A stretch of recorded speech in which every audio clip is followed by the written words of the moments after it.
Get ready for a no BS approach to health and fitness. This is NBS Fitness Radio.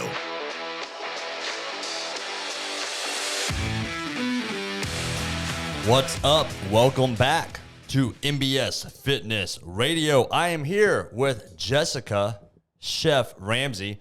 Jessica has been a client at NBS for a little bit over a year now. Jessica came to us last year with the goal of making it to the Olympics in shot put. And she did. So we're going to talk about her story and get to kind of hear the experience of an Olympic athlete. First, Jessica, kind of give us your background. How did you get into shot put and kind of what's been your journey thus far? Well, I started with the shot put maybe around 8-ish. I started as a sprinter first. So I really didn't get into it until maybe really high school. Started in high school, still was sprinting, and genetics kicked in, so got a little bigger. So it was like, okay, let's throw her into some field events. Okay. And so I did the discus and then the shot put. Did you do any other sports in middle school or high school, or just track? In middle school, just track. In high school, I got into cheerleading, basketball, and flag football. Okay. Yeah. What attracted you to track? What made you kind of decide, hey, that looks fun?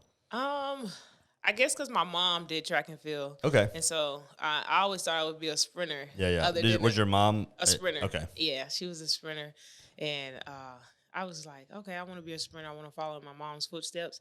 But then I got more of my dad's genes in me. It got a little bigger. So did your mom do it at a higher level? What level did she do it at? She just went to high school with it. Yeah. Gotcha. Okay. Okay. So and you're in high school in Florida, correct? Yes. Okay.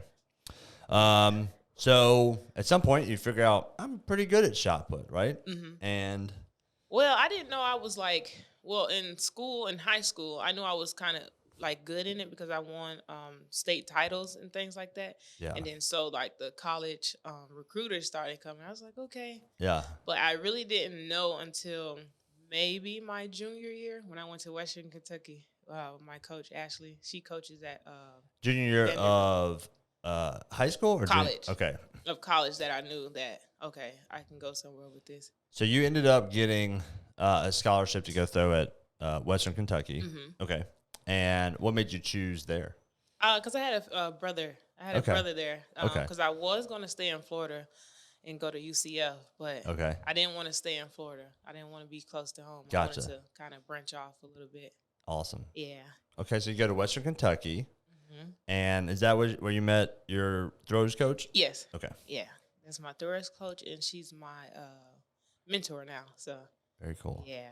All right, so you threw 4 years at Western Kentucky. I actually threw 2 years at Western. So I went to South Plains. I went to a junior college first. Ah, okay. Yeah. So I went to South Plains. That was in Texas. And I threw there for 2 years. And then I went to Western. Okay, very cool. Yeah. And it was your junior year at Western that you're like, oh, I could be pretty good at this. Yeah. How far were you throwing then? I think I threw... I don't think I was throwing pretty good either there, 55, 56 maybe. Okay. Yeah. What's okay, and what's that in meters? 17 high 1770s, 17, yeah. What's good for a female in college? What's average or good? The standards are rising. The girls are throwing ridiculous now. Throwing 18s pretty regularly? Okay. Throwing 18s now. So I would say 18 meters is really good. Okay. Really good. And what were you throwing in high school? In high school, my best was 47 feet. Okay. Yeah. So, and then what did you say you threw in college, junior year? In college, 56, 57. So added a whole nother 10 feet to your throw. Okay. Yeah. Very cool. Yeah. And then what happened after college? So after college, I was in Southern Illinois at SIU with Coach John and Coach Connie Price-Smith. Throwing, coaching at school, what were you doing there? Just being post-collegiate. So I wanted to leave with Coach Ashley because she got a coaching job at Ohio State, but they didn't accept post-collegiates. Explain to people what a post-collegiate is. It's basically like a pro athlete after. So you have the collegiate that's still in college, and then we're post-collegiate out of college going professional. Gotcha. Yeah. And she was going to have a lot on her plate, and so she couldn't have the post-collegiates. And so she was very known by Coach Connie. And so I went over to Southern Illinois and trained with them and worked there. Cool. And they took me in, so I was I'm adopted when I went there. Yeah. Very cool. And then leaving from there, that's when we came to Ole Miss in 2015, I believe. And that was Coach Connie and John Smith. Yes. And John Smith, they came and became the head coach at Ole Miss University. Correct. So you went with them down here. Yes. That's kind of what brought you to the Memphis area. Yeah. Okay. Yeah. So I stayed in Oxford for about 5 years and then moved up here. Okay. Yeah. Just needed different scenery. Yeah. Versus the college town. Yeah. Yeah. Okay. Tell people how much a shot, what is a shot? It's just a steel ball, ball. I believe mine is a Nishi. It's a 4K, which is 8.8 pounds. It's just like a big round ball. They have different dimensions. It's a big round metal ball, but they all weigh 8.8 pounds. Yeah, for the females. At every level, or just in college and pros, or is it high school? High school too, I believe, was 4K also. Okay. Yeah. And then the guys throw how heavy a ball? 16 pounds. So they throw almost double the weight. Yeah. Okay. They're bigger, so. You're right. I mean, I didn't know they did do double. Yes. Okay. All right. So that was kind of like the beginning story, and then obviously you kind of kept developing. Yeah. And when you came to MBS and you said, "Hey, I want to make it to the Olympics," and you kept saying like, "I've got a 20-meter throw in me." You would say like, "Hey, I'm doing this in practice. I've got this in me." Like at what point post-collegiate did you realize like, oh, I'm pretty good at this. I could go to the Olympics. That was an actual goal. Really, I always knew. I just had to figure out the right steps because it's all as a female, our body's always changing. And so every year I changed, like my body changed. So I kept getting stronger, but I needed to get stronger in different points. Gotcha. So being a thrower, it was more powerlifting, more being strong. And I knew I needed to focus more on like my smaller muscles, like my jumps being very movement, all of my movement. So I was like, I had to step outside of my box. Gotcha. So you knew you had kind of the foundation of strength and power necessary, just kind of like put it together and put it together to actually achieve the goal. Right. Did you go to the Olympic qualifiers for the 2016 Olympics? No, I didn't make it to qualifying. Okay. I believe I fouled out, or I didn't make the mark for it. Gotcha. Yeah. Did you? Oh, okay. So, and for those who don't understand, explain the process for actually getting to the Olympics. So, you have to hit a qualifying mark. A qualifying mark, meaning you have to be able to throw it a certain distance in any any qualifying meets during that year. Right. So every year it starts over. You have to have the mark in order to go to the Olympic trials. Right. And then at the Olympic trials, they have another standard where they'll take the top 24 girls into the finals. Gotcha. So anyone who's hit that qualifying mark in a meet that year then gets invited to the Olympic qualifiers. Right. Then in the Olympic qualifiers, you have what's called a qualifying round. Yep. Yes. And then anyone who hits that, or up to how many people? 24. Goes to the finals that night. And then from the finals, they take how many? 12.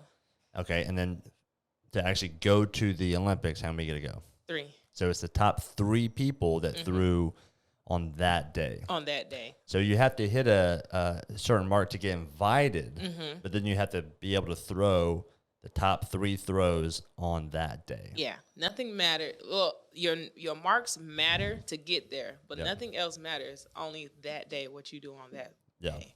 And so that's why it's so important to be able to peak for that specific event. Yes. Okay, let's do this. So I want to watch your throw. So let's give people a kind of quick summary of kind of what happened here in the Olympics. I'm gonna mute it, this is in the Olympic qualifying. Yeah, no, this is the finals. This is the finals for the Olympic trials. Yes. And so you came out during the qualifying round, and you only had to throw one throw. Yeah, one and done. One and done, because you knew you were going to make it into the finals. Right. All right, now talk to us about what happened in the finals. In the finals, I was prepared. So in the qualifying round, I was like, okay, I'm ready. I don't want to waste any more energy on trying to qualify because I'm already qualified. Right. Let's take that energy into the finals. We prepared. I knew I was prepared. I did my meditation, talked to myself. I was ready. And so going into the finals, I was just like, this is my field. I'm number one in everything that I do. Let's go. All right, and so you came out in that first throw in the finals. What'd you throw? 1940 or something like that. Which put you in one. Yeah. Yep. Okay, and then so it was you and your friend Raven. Yeah. Raven Saunders, who also made it to the Olympics. Yeah. Y'all were kind of going back and forth. Yeah. So you threw 2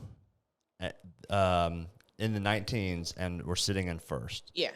Then Raven came, and she threw a 19-something that beat you, right? Like a 1990, I think she threw. Yeah. Yeah. And so now she was in first place. You're still qualified, but Right. she's in first place, right? Right. So then you come back, and what do? I come back and I just dominate. Like, I knew that was in me. Like, we motivate each other. So her throwing that, I said, okay. So it's time. So it gave me brought a dog out of me. I was like, okay. It's something to chase. You're like, okay. Yeah. If you can do it, I can do it. Yeah, and watching the video, I just noticed this probably yesterday. I was talking to myself in the ring. I was like, let's go. Yeah. Yeah. Yeah.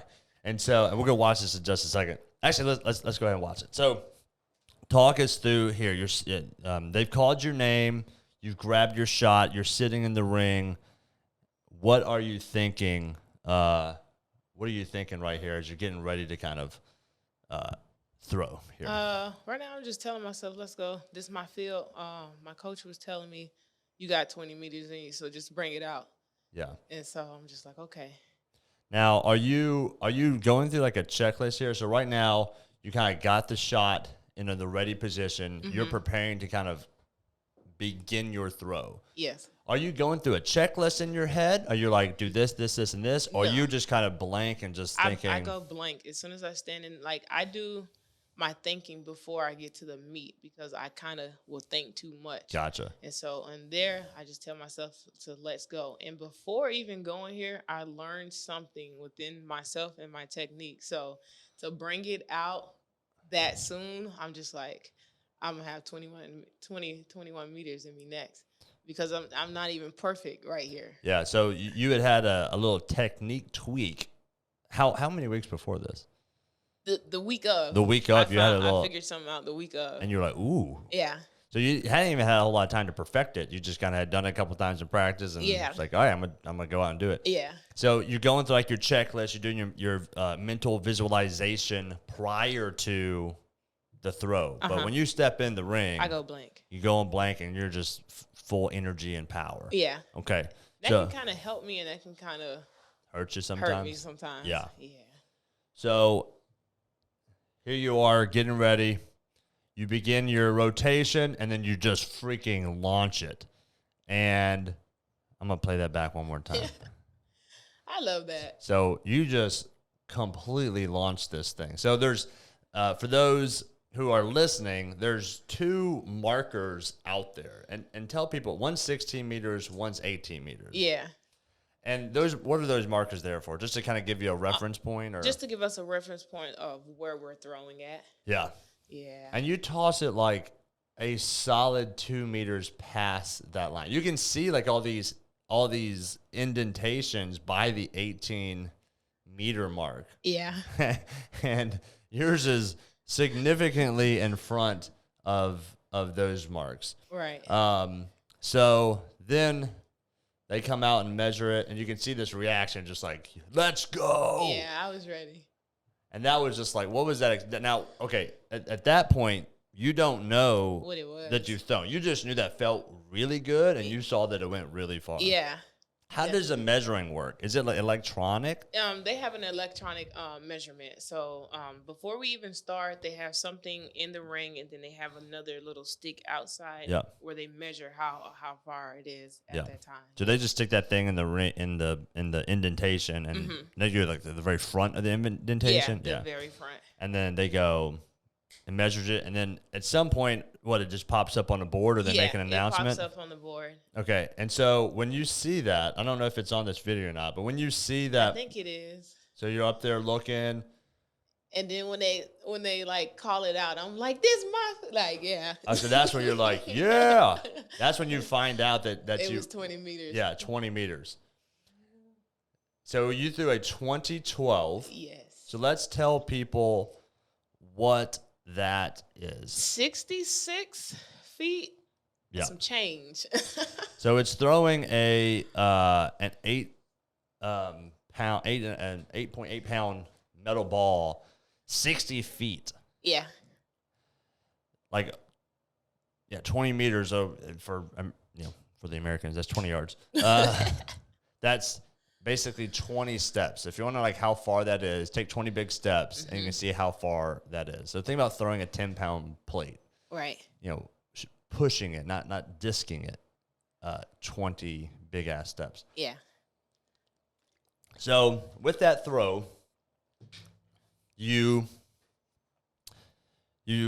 solidified your spot to go to the Olympics. Yes. So first time ever to go to the Olympics. Yes. You won the American Championship, which means for that year, yes, you threw it farther than any other American. You won the American Championships. You set the meet record. Yes. Which means you threw it farther in that Olympic trials meet than anyone has ever thrown it. Yeah. You set the American record. No, I don't think it's an American record. It's not? I believe Michelle Carter has the American record. Okay. It's a little bit, I think she's. I thought you had the world record number 2.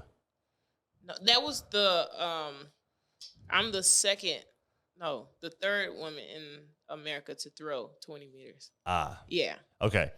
So where do you stand in the American record then? The American record? Yeah. I should know this. I thought you. Michelle Carter has the American record. Okay. But I believe it's like. Are you number 2? Yeah. Okay. Yeah, just number 2. I have to look that up today. I just went blank. Okay. But Michelle Carter does have the American record. Okay, gotcha. Yeah. And you've got, but you're up there. Yeah. Okay. Definitely. So like you just when it was time to put in work and show what you could do, you did it. Right.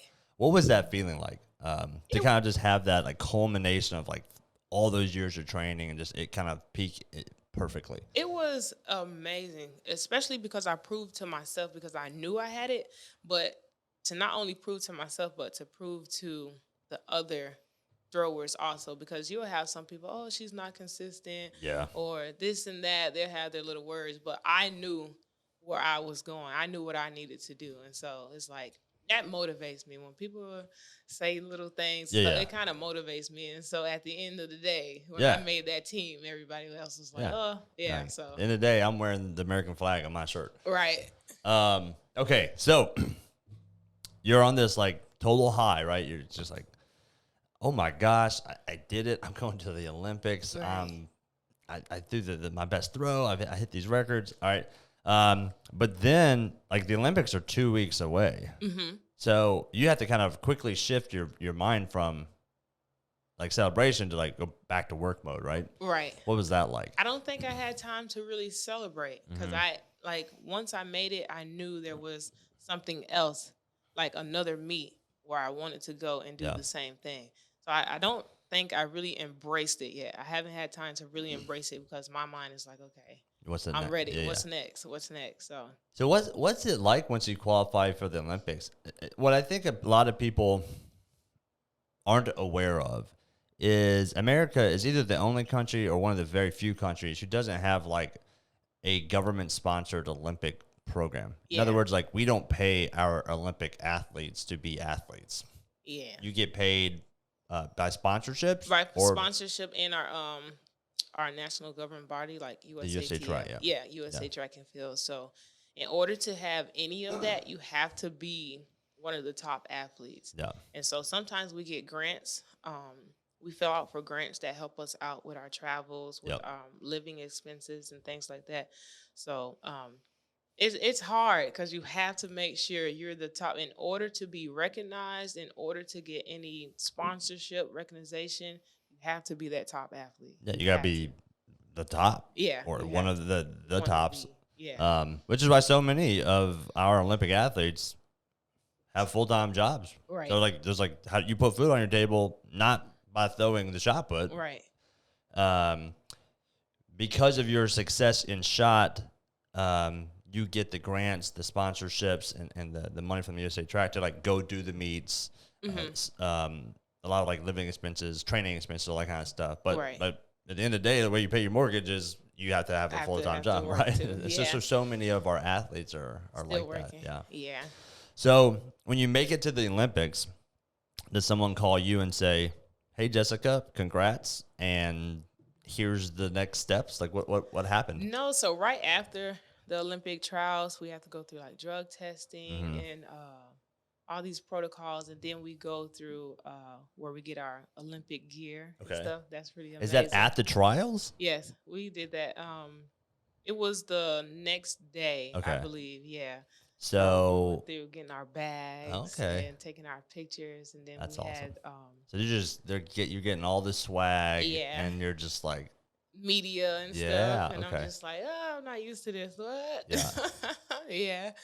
It was cool. It was like, oh my gosh, it's just I can't even explain it. It's mind blowing. Like everybody's there. Congratulations, gifts here. Yeah. You can have what you want. And I was just like, okay. And then, like, how do you get that back to your house? Like, you just gotta check it on. Yeah, I had to check on the bags. A big old bag of like Olympic stuff. Right. Okay. Yes. Do people at the airport like look at your bag and kind of look at you? Like, oh my gosh, you're going to the Olympics. I'm like, yes.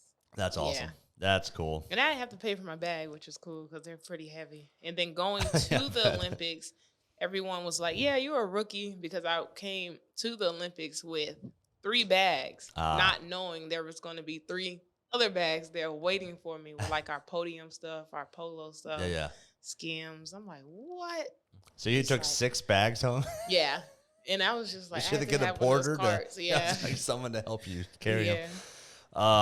That's awesome. So you get all your stuff, and like, do they right then and there? Do they kind of like set up your travel arrangements or whatever? Okay. Yeah, we set up our travel arrangement. They ask us when we want to go, and when do we want to leave, and things like that. So when you want to go to the Olympics?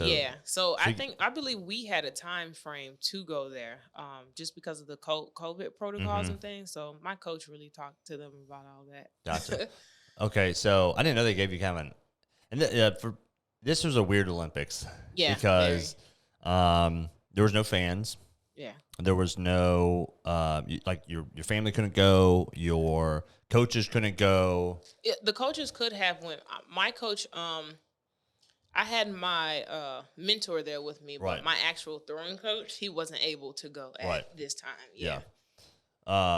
It's just kind of a weird situation, and they were kind of like in and out. Like a lot of times they'll fly you in, you can stay there a little bit longer. You can enjoy, like if your competition's early on, you can stay. Right. And they were telling me that they had parties and stuff. Like they have, once everything's done, they used to have big parties for all the Olympians. And I'm just like, yeah, that's why we gotta make it to Paris. Yeah. So definitely. you can Definitely experience all that. So then, are you on a flight with just all Olympic athletes, or do they fly you like on a Is it a chartered plane, or is it on a commercial No, flight to it's Japan? a big plane, Yeah. like a big old, I think it was Japan plane or something Yeah. like that. Yeah, and I rode first class. So But is everyone on the plane an Olympic athlete? on my flight, it was only me and a few Olympic Okay. athletes, but they had other flights where it was just Olympic athletes. That's But, cool. I think we had some coaches on our Yeah. flight, some medical staff, Okay. and things But is like everyone that. going to the Olympics? Yeah. Okay, that's Yeah. cool. Very cool. Yeah. Okay, so then you arrive in Japan. Kind of talk through how far in advance did you arrive? I got there 3 days before I competed. You threw on was it a Friday? It was Friday and Sunday, so I got there. No, I left Sunday, so I was there 4 days ahead of time. So in those 4 days, you gotta get your sleep back on track. Yep. Okay. Yeah. One time I was asleep for like 10 hours through the day. I was like, try to stay up until like 9 o'clock. And I'm just like, I'm exhausted. Yeah. I tried to do it the first couple of days, but I was like, I'm just gonna listen to my body. And when my body says sleep, sleep. Yeah. And then I just did what I wanted to. Yeah, that's something that like you don't take into account in your training is like the necessity to get onto a sleeping pattern. Yeah, and because let's say you throw at 10 a.m. every day. Mm-hmm. That's when your training is, right? Right.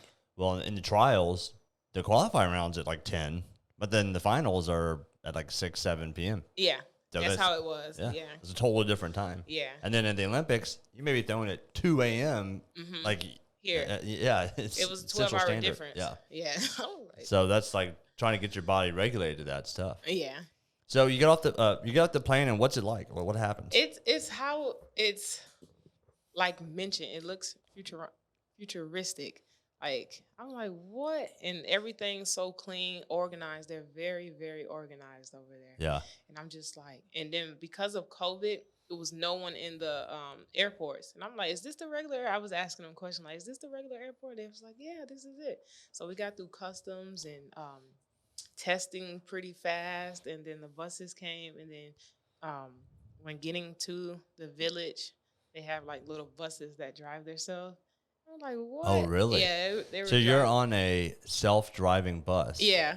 To go from the airport to the village? Not the airport, but in the village. Okay. It takes us to where we want to go, like because we had practice and stuff away from it, and it took us to like. So you get on it's not a tram. It's not on tracks. It's it's an actual bus that drives itself. I'm like, what?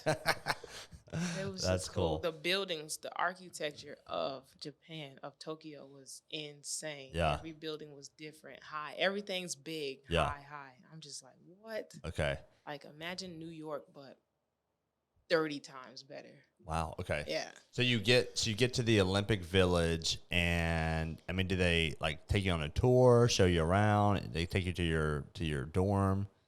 So the bus took us to our dorm, and then tell people how the dorms are organized. The dorms, so we have suites and we have suite mates. Some people have roommates and some people don't. Okay. I was blessed not to have a roommate, and I had a queen. What is it? Tempur-Pedic bed or something. Oh, like nice. That. Yeah, I had that. So I was blessed to have that.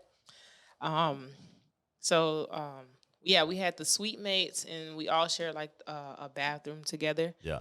And then we actually did everything was in the village, so we can walk to everything or get on the little bus. And like USA has its own building, basically. Yeah, It's it like had its own building. all USA athletes are in here. Yeah. And then y'all go to a cafeteria that's like the biggest cafeteria you've ever seen. Right. Upstairs, downstairs cafeteria. And then the way the food was, I'm so upset that I was just so amazed. I didn't even do videos or anything. Yeah. But they have like different culture of food where you can eat. So here's like the Asian food, here's the Indian food, and here's American food yes. and all that. Yeah, and then some of our food came from Oregon, I heard them say. I was like, okay, that's pretty cool. It makes sense. I mean, it's shorter distance to fly it from the West Coast. Yeah. Okay, so you're in there, and then you're kind of trying to get regulated. Do you have like a schedule that you have to follow? Do they say like, or is it kind of up to you? Like, hey, you got to be like. It's kind of up to us, but my mentor made sure she stayed on top of me as far as this is what time you're getting up, this is what time we're going to the track. Make sure you get treatment. This is what time you need to be back in your room. Is it like, so for treatment and stuff? Is that going on in the American building, or is that like at the track? So we have it at our building, and we had it at the track. So that was pretty cool because I was around some of the Olympic swimmers and some what is it, sword? Not sword. Or the fencing? The fencing, and I got to see some of that, and I was just amazed. I felt like a fan. Yeah. Do you get to go and watch any of the other competitions? No, that was terrible. They didn't allow us to because of COVID. Yeah. But at the track, if we were already there, they allowed the people to stay. So it's like we didn't have fans, but we had the other teams and the coaches and everybody there. Were they kind of watching? That were kind of watching, okay. So it kind of helped. That's cool. They had like project or like TV showing everything the whole time? Yes. Okay. Yes. Each dorm room had TVs in our little game room area. Okay. Where they were showing you can pick what event you wanted to watch. Very cool. All right. So now let's kind of talk about the competition and how like how all that went. Like, what was it like to kind of like walk out into the Olympic Stadium and be like, holy crap, I'm about to throw in the Olympics. Was like, I'm actually at the Olympics. I think that was my first glimpse of I made it to the Olympics. Seeing that big stadium and the field, it was so amazing. The people working on it, and then stepping into the actual shot put ring, I said, I'm at the Olympics. I have made one of my biggest dreams ever. So I think that was the first time in 2 years that I ever been nervous. Yeah. And I was just like, I was gonna ask, like, did it seem a little bit kind of like not overwhelming, but like distracting almost? A little bit. Like where you like the impact of the situations, like actually starting to kind of like have a psychological impact on you. Yeah, it was. And then I was just like, these are the same girls I'm used to competing with. I tried to have that same mindset, but it was just different being like my first Olympics. And it's like, okay, it's a learning experience. And I was embracing the moment because this moment only comes once every 4 years. Right. Yeah. Oh, but the thing we've talked about is that, there are more people that have won the Super Bowl that have stepped into the Olympic circle to throw shot put. Right. So, you're in a select group of people there. Yeah. Is the competition amongst the other shot putters? Is it friendly? Is it unfriendly? Is it cordial? But hey, we're all here to kind of win. Like how does it all work? Some people are unfriendly. Some people are cordial. Some people are. It's different everywhere. Just every person's different. I know when you go to the meet and you're like, oh, I'm ready to do like Ray. Ray is one of those athletes that's like, I'm here. She's more intense. Like she's the beast. I'm the beauty. I'm the one that's just like more laid back. But once it's time to bring out that dog, it comes out. So Raven at the event she doesn't play. She's not there to chit chat and have fun. She's here to throw the ball. Yeah. Throw the shot. She's she's our my motivator also. Yeah. While she's there, like when she sees that I'm not doing what she knows I can do, she'll come and kind of slap me on the back and like bring this shit out. Like I was just like, if someone throws a big shot, like are y'all like heck yeah, giving a high five, or you're like shit, okay, or a little bit of both. A little bit of both. It's like okay, she's like with what's her name, Gong, through the 20 meters. I'm just like okay, that's big there. Yeah, I say come on, Ray, and she was Ray getting into her little mode, walking around. Yeah, so very cool. I say, and then so at the Olympics when you threw, didn't have the best meet ever. Yeah. Just had a little bit of a struggle kind of getting it within the boundaries and had some foot faults. Like how did that make you feel? I think being in qualifying, I had 2 fouls, and then I made it on my last throw, which I was just like, okay. Explain to people what a foul means in shot. So basically, if you step outside the ring, if you step on the toe board, it's a scratch. It doesn't count at all. So you can throw one of the biggest throws in the world. And if you step on that toe board or outside of that ring, or even glance it with your foot, it doesn't count. Yeah. Yeah. So or you throw it outside of the sectors. Yeah. It's terrible. Yeah. So I was physically there, but I don't think I was mentally there during the Olympics. And so like at the end of it, ended up not doing as good as you wanted to, but then Raven got the silver. Yeah. Do you do you stay for the ceremony and I stayed to watch their ceremony. Like sometimes once you're done, you don't make the final rounds. They tell you can go or you can stay. So I stayed, I supported. I'm always going to be a supporter of the girls because it's hard to get to where each and every one of us were. Yeah. So I like to support and see the competition and see what they're working with and things like that. What was the winning throw? What did Gong throw? Oh, she threw a PR of 20 something, 2022 or 2030 something. She threw, and she had 2. Her last 2 throws were over 20 meters. I was like, oh, okay. Yeah. I got to go back and watch that. Yeah. Big throws. Yeah. Okay. So then like when you left, that next day? I left the next day. Yeah. So they were like, okay, so they give you 24 hours, I believe, or 24 to 48 hours to, okay, you're here. It's time to go. Yeah. Yeah. So. So you come back to the States, you go see your family. Like, what was that like? I went home, saw my family. They were very excited, very welcoming. I had a little party and stuff for me. I just felt great. And then on the cake, it said "Our Hero." So to be able to go home and to have that effect on my family, not even my family, but like people I grew up with, just my city. Yeah. I'm just like, I'm amazed that I can do that. Yeah. Yeah, that's super special that like so many people can look up to you as like having done something that's very unique and very special. Yeah. Okay. Let's talk about kind of what's in the future for you, like where you want to go now. Because after the Olympics, the conversation was like, hey, go enjoy some time off and then let your brain clear. Right. And I still haven't done that. It's like I probably took off 2 weeks, but I probably really didn't take off 2 weeks because after leaving Tokyo, I went home for a week.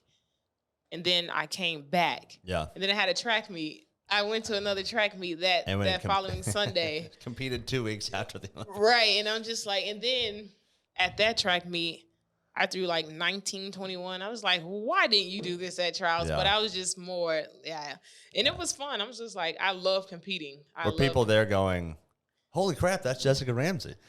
The kids were. Yeah. But I was talking to my coach Connie, and it's like some of them, hey, can I get a picture? And I was like, I'm not used to this. I'm still getting used to it, like the people coming up and talking and taking pictures.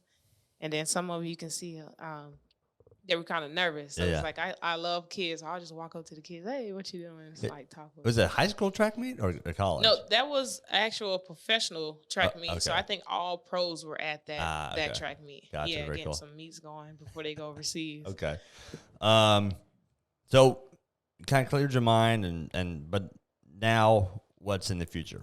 In the future, I'm focused. So we have indoors coming up. So I try to make weekly goals, what I'm going to do to get me to indoor championships to medal there. And when is that? That is, I just wrote it down. It's February, I believe, 18th through the 20th. And then we have a World Indoor Championships, which will be in March. Yep. I don't know the specific dates for that, but we have a World Indoor Championships. Yep. So this is a big year also because we have indoor championships and then we have world championships here in Oregon. This is going to be the first time ever that the world championships is in next fall. Yeah, and next winter. I believe in July. So you got Olympics, indoor world championships, and outdoor world championships. Yes. All really within a 20 or 12-month period. Yeah. So it's just like you can't really take time off because you don't want to lose what I just found. Right. Yeah, you gotta like that new technique. You gotta keep developing it and ingraining it. Right. So I have to get stronger. Working on my body maintenance, getting an MRI done, because I know during the whole year I kind of had like Little knee pains and stuff like that. So try to get that working. And once I get that, my left side fixed, I'm just gonna go stupid. Like it's gonna be like amazing. This upcoming year, I see big things really happening. You've been basically the last 6 months ish. You've been having left knee pain. So like training has involved, pain from that, and throwing. That's your pivot foot. So it's like hard to develop, or it's hard to maximize your performance when you get pain in that knee the whole time. All right, let's kind of finish it out talking a little bit about training. Mm-hmm. So what does training look like for a Olympic shot putter? As far as for me, my training schedule is Monday through Sunday. I don't really like to take days off, so I'll have throwing maybe 4 days a week, and then I work with my trainer, twice a week now. And then I do Pilates and trying to get into yoga just to keep my hips and body moving correctly. Yep. So there's no days off. Yeah. It's every day, and still on top of working. Yeah, you're throwing 4-ish days a week, and then you're doing heavy lifts twice a week. Twice a week. Yes. But sometimes you're doing 3 days a week. Yeah. Yeah. Yeah. And then we train either 1 or 2 times a week. Right. So basically, the way your training is set up currently is you've got your specific training, which would be the throws, or just track shot put specific stuff at the track. You have like your strength development days, so that's like your big lift. So you're doing front squats. Yeah. Pin pulls, bench incline. Press. Yeah. Yep. Yeah. And then with us, we try to focus on a lot of the smaller muscles and trying to find balance in your body and in your development. Right. And then you do some body maintenance stuff with like yoga, Pilates. Yeah. Adjustments. Kind of yeah. And so when you came to us, remember what you said was you felt like you needed to work on more power, build up your posterior chain, your core, and your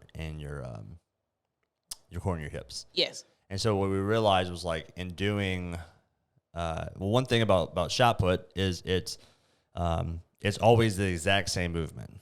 So it's this repetitive motion over and over and over again, and it's unilateral, meaning it's only one-sided. Right. You don't ever throw like with your left hand. Right. So everything is somewhat imbalanced because the move itself is imbalanced. Right.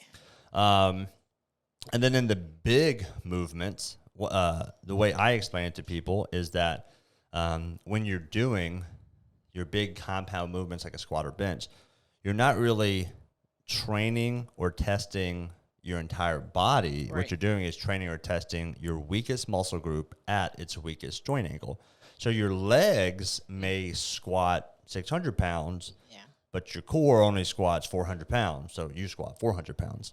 So what we do is kind of look at that body and go, okay, well, where is that weak link? Yeah. Where's the thing we need to build up? And so we don't get a whole lot of specific core, hip, or upper back posterior chain work in doing those big power movements. Right. So you came to us and recognized like this is an area I need to work on. And so we came up with a strategy to kind of address that. Right. So what do you feel like over the last year?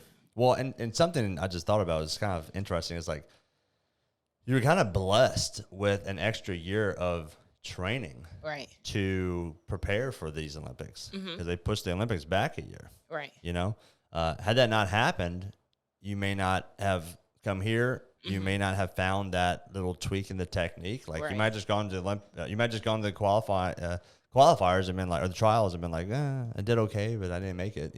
Right. And it would take you another 4 years to like maybe realize some of that stuff. Right. But what do you feel like were some kind of the big breakthrough moments over the last year, like things you learned as an athlete that helped you get to where you got? I learned that I really wasn't elite when I couldn't do pull-ups. The pull-ups or my core, like focus, like you got my core, my body movement, me feeling like actually feeling myself, knowing where I am in the ring. Yeah. Like overall as an athlete, everywhere. Yeah. Everything was changed. Like I opened my mind to something different. Yeah. And then it showed me, okay, like being able to open up my mind to know how to be an elite athlete. Yeah. Yeah. Yeah. It's the like early on in your athletic development, it's like the things you do have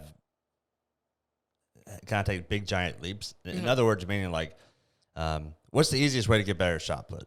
Do shot put. Right. Okay. Now, once you're doing the shot put, what's the next thing you gotta do? You gotta get strong. Right. Because if you don't have good technique and you're not strong, it doesn't matter what else you do. You're not throwing the shot put far. Right.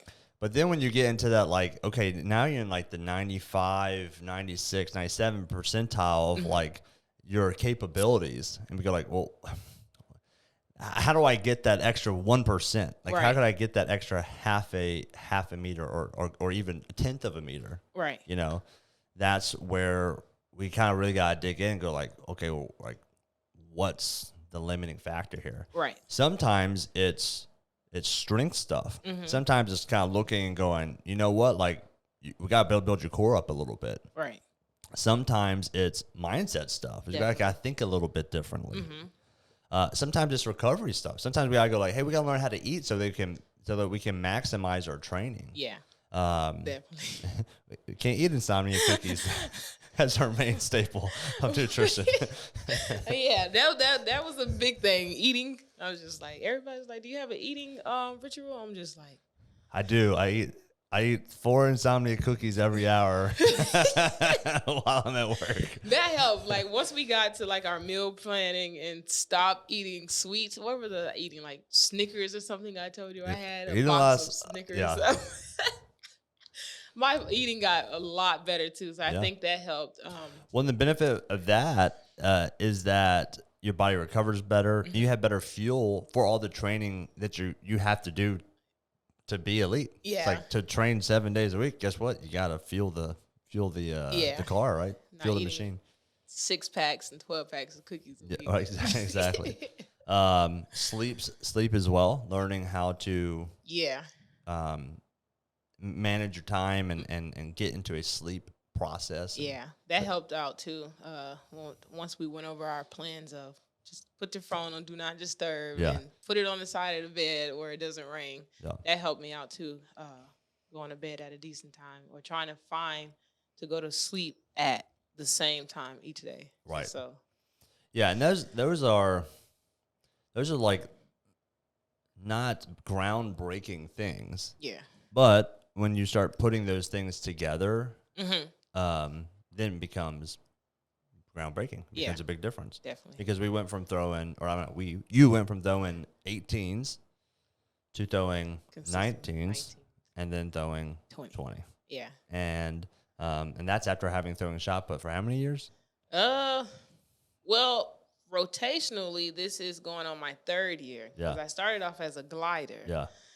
My whole college year and then probably 3 years going into with my new coaches, I was a glider. Yeah. So I've been doing the rotational shot put for 3 years. So it's just like. How long have you been throwing shot put collectively? I would say about 10 years. What? How old are you? I'm 30. No, you've been throwing shot puts since you were in middle school. Well, yeah, middle school. But I take it as like for being like good with it about 10 years. Well, but I guess what my point was that so you're 30, almost 20 years you've been throwing shot put. Yeah. But for 20 years you've been making improvements. Yeah, definitely. You made improvements all through middle school, all through high school, all through college. Yeah. Continue making improvements as a pro, and it's, I guess what the lesson to learn from that, what I'm trying to get across to people is that that a willingness to kind of try something different or try something new or kind of like having a growth mindset of like, I can be better, right? And seeking that out. Like who's the coach, who's the person who where's the strategy or the group of people that's gonna take me to that next level. Right. Is a forever process. Definitely. You know, and that's, if you love it, stick with it. It takes time and a lot of sacrifice, Yeah. like being away from family, friends, sometimes being places you don't want to be just because that's where you're stationed. Yep. It's just like, if you love it, give it your all. Because there was time, maybe during the virus, I was just like, I don't know if because I'm still training, Yeah. but I'm not making money. I'm not competing. I'm not doing what I love. So sometimes it was a mental thing also, like, I want to be done. I want to go and find my career job. I want to go because I had an interview working with kids. Yeah. And I really, really wanted to do it. But then spoke with my coach. I spoke with my agent. It was like, well, the Olympics is coming up. Yeah. And I'm the type of mentor where I want to give the kids 100% of me and not be here and then have to travel. And then it was hard. So I was just like, that's another tough thing, especially about being an Olympic athlete, especially about being a female Olympic athlete, that people maybe don't consider sometimes, is like you're kind of reaching your peak potential as an athlete, in that, depending on the sport, but in your late 20s, early 30s, mm-hmm. Yeah. But that's at the same time, it's like, that's when careers happen and families happen and all that kind of stuff. And it's a tough balance. Right. But, definitely. Here's a question though for you. Has it been worth it? Yes, definitely. Good. Definitely. Especially knowing, this 8 year ago, I'm going to go to the Olympics, and then actually doing it. It's like, okay. Absolutely. It was well worth it. Yeah. So. All right.